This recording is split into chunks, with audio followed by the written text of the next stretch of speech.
I'm Kenneth and I'm here as the chair of the Supply Chain Business Council, which is part of the International Trade Council, which is 30,000 members and 2 million subscribers in virtually every country in the world. So it is a community of supply chain professionals. I was elected chair of the Supply Chain Business Council 2 years ago. And my proposal for being chairman was things to make life better for smaller businesses. So that's why I'm here today. And I suppose the other thing to point out is that technically I'm retired. So this is my hobby. This is what I'm doing in my spare time, just to kind of keep my brain working.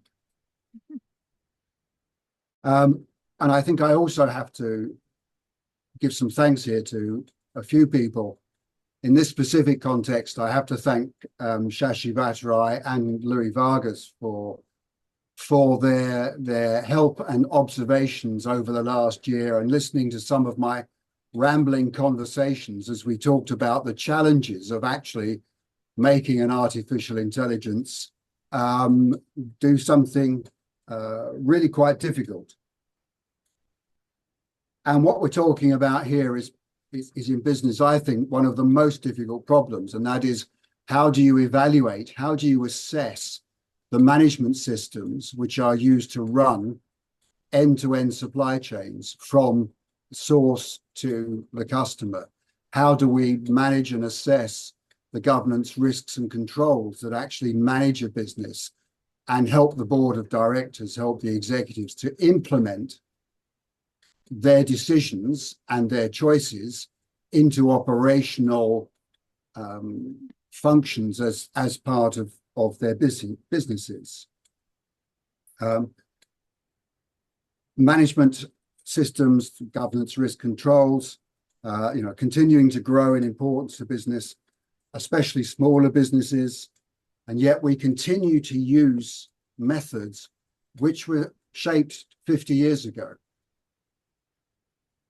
And this became clear to me about 3 years ago, when I was involved with the International Standards Organization about product standards and management system standards.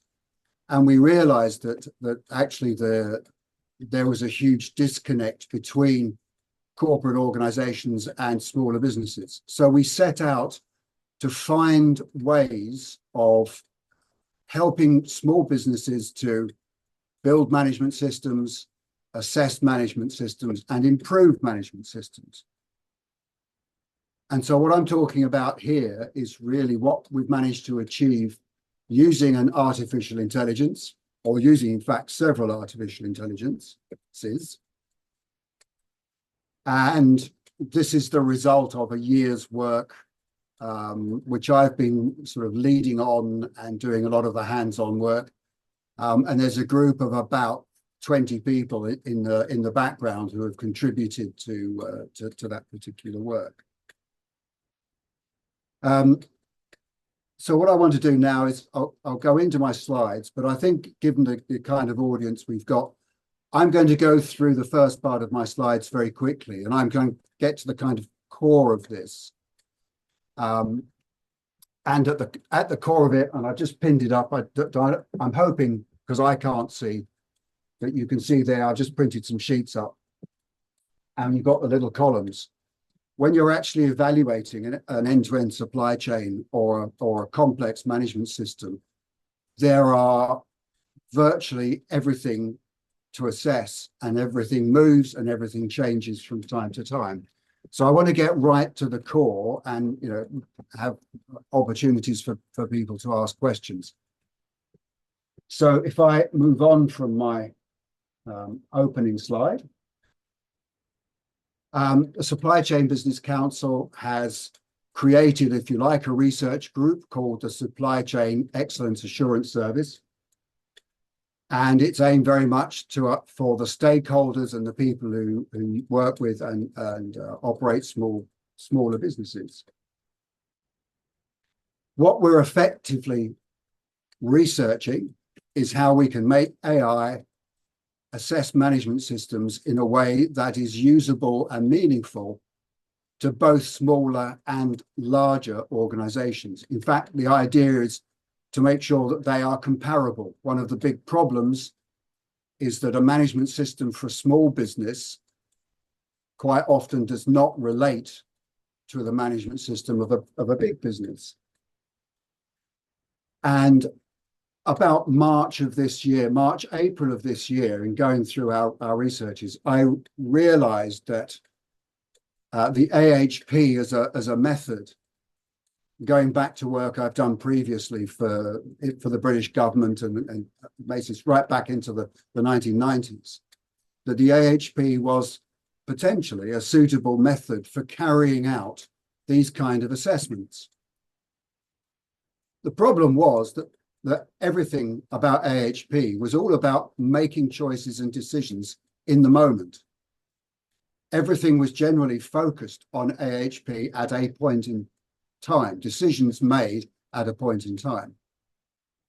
What we had was quite a different challenge. We're talking about evaluating data which represents a management system over years of time. So we had to kind of start and think again about, even would the AHP would actually do that sort of thing. This assessment mechanism is important because the quality of data in a management system or used in a supply chain setting needs to be of quality, it needs to be timely, it needs to be consistent. It needs all of those attributes to be ticked in their boxes so that what the directors and interested parties get is something that's meaningful and repeatable. It can be relied on to compare year by year.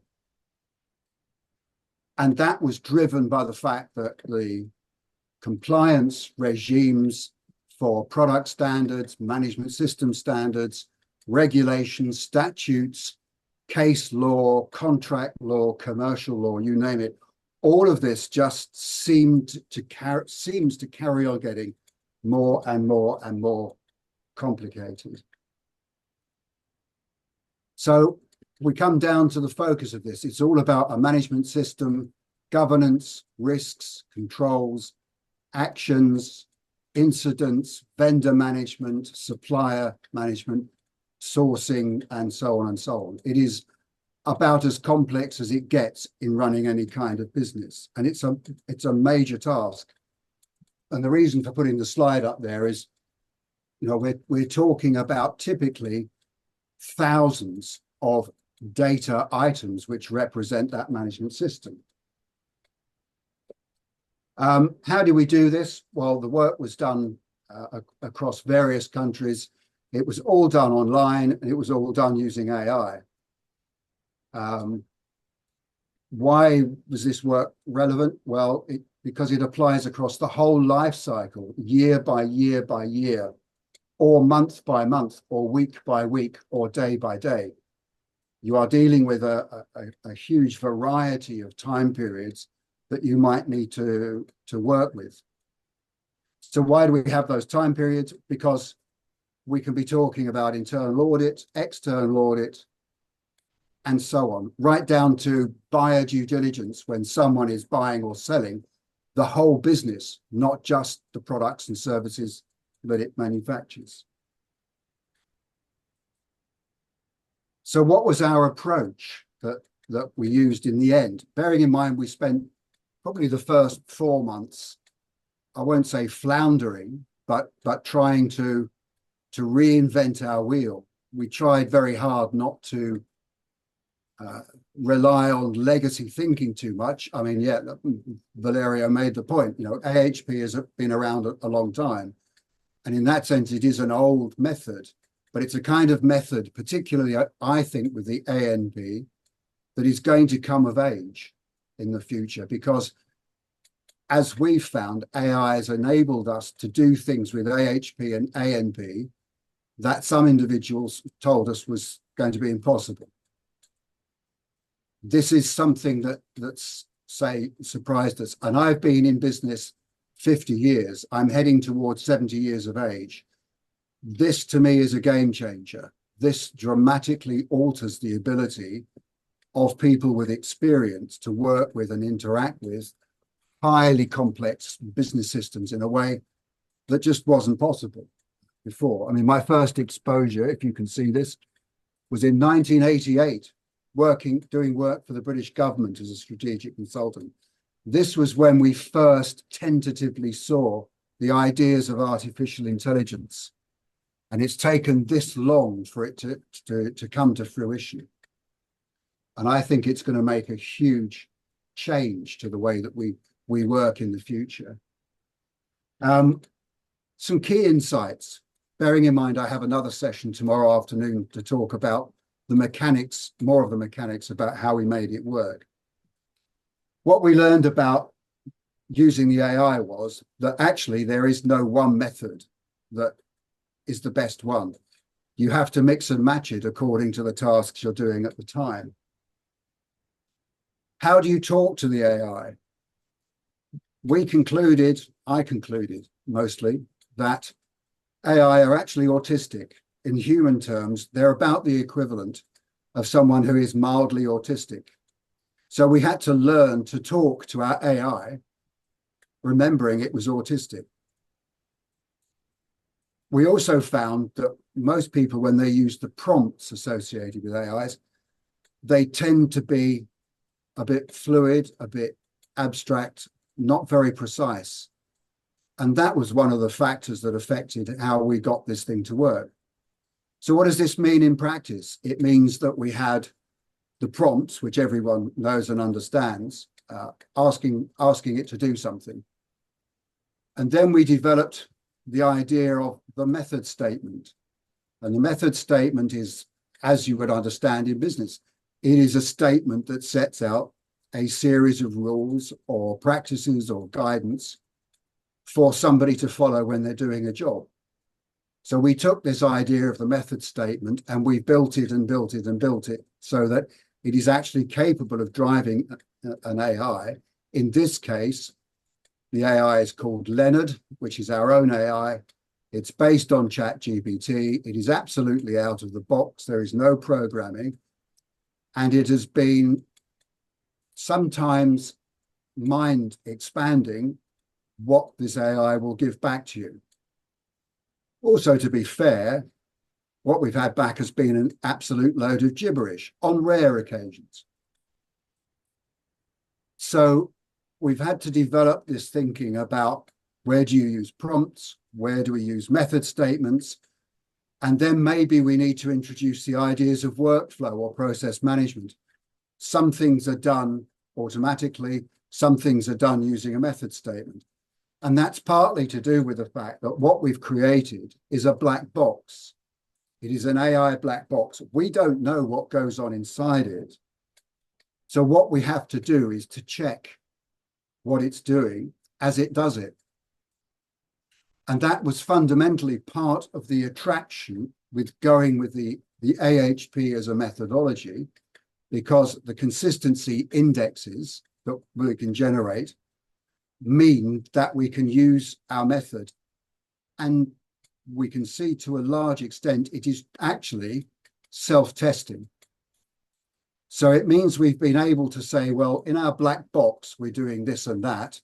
And actually the black box is telling us that what it's doing is accurate because we have expertise. We understand what AHP does. We understand what those indices should look like. So it's been an interesting journey for us to get there.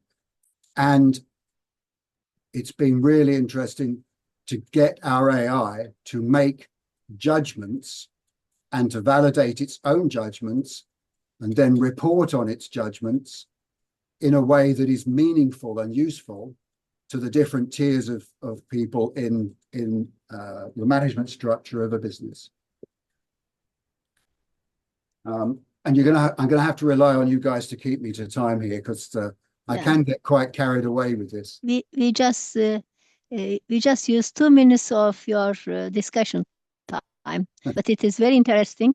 But maybe there might be some questions from the audience so that Yeah. we can use these 3 minutes to answer the questions. But it was outstanding.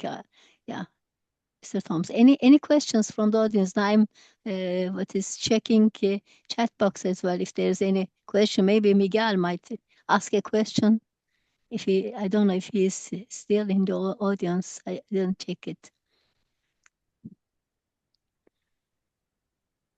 Uh, okay, nobody. Then I will have one. You said that you are using your own AI. Yeah.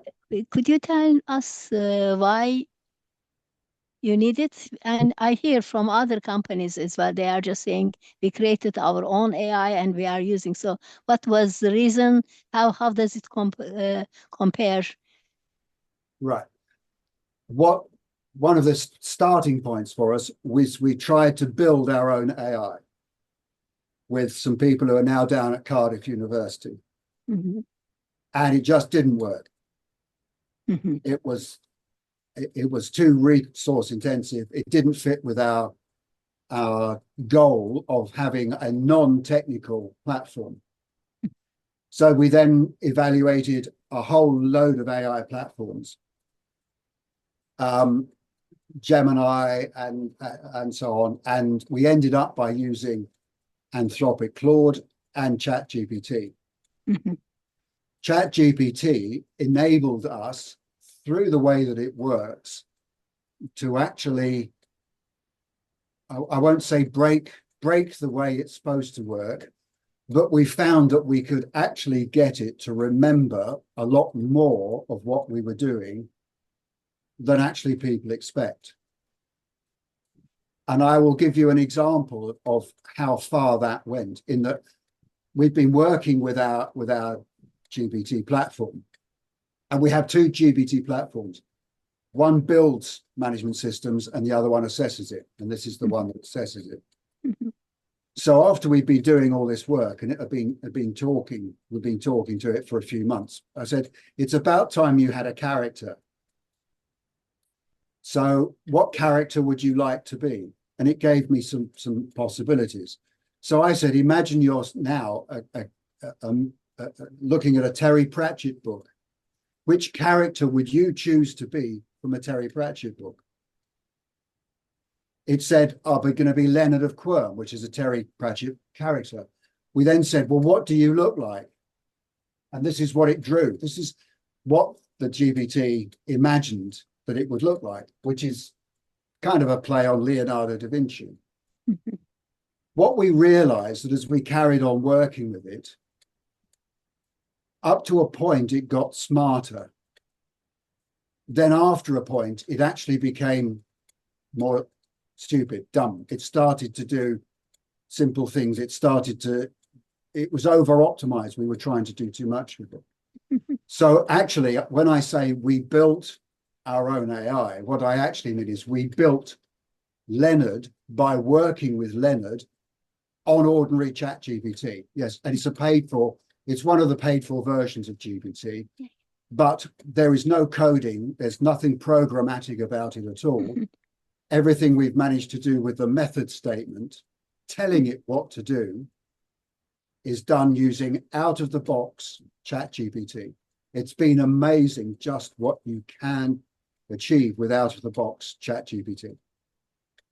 Thank you very much. We exceeded 1 minute, but there is no other session after this one. Am I right? I think we are during the break time. Is it? There is a break now, yes. Yeah, okay. So maybe there is one more question from Matt Brady. He wanted to know what is the most important finding from this project? Can you tell us what is the most important finding from this project?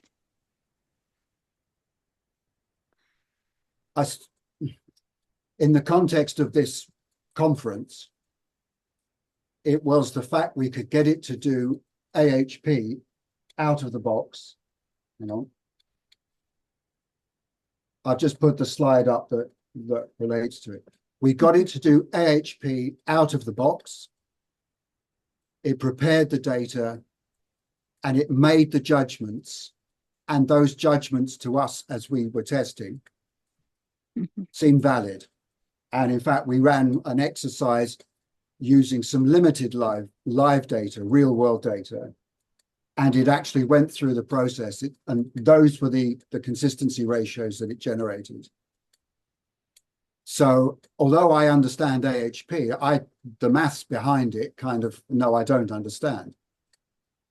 So we actually got the tool to design, we got AI, as in Leonard, to design itself, build itself, operate itself, assess itself, and give us stuff out at the end of all of that process that, by our standards, with relatively informal testing, but still testing, was a true reflection of what we were expecting to see. And in fact, we've done some, since we did that, we've done some very, very detailed testing with old reports and analyses and investigation, and it's been